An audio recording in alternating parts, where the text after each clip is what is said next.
सेवा, भक्ती.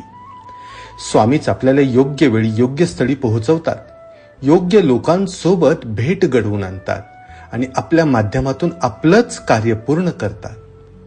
त्यामुळे अज्ञान, भीती किंवा भविष्याची चिंता करण्याची काहीच गरज उरत नाही.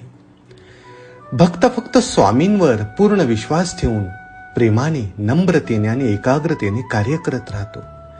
त्याच्या कृती स्वामींची सेवा बनतात आणि त्याचे जीवन एक पवित्र साधना. संकट आली, वाट चुकली तरी भक्त शांत असतो, कारण त्याला ठाम विश्वास असतो की स्वामींनी माझं संपूर्ण नियोजन आधीच केलेलं आहे. हा विश्वास भक्ताला थकवणाऱ्या कर्मातून मुक्त करतो आणि त्याला आनंददायी शुद्ध सेवेत परावर्तित करतो. ज्याचे जीवन स्वामींच्या इच्छेनुसार वाहते, त्याचं प्रत्येक कर्म, प्रत्येक श्वास, प्रत्येक सेवा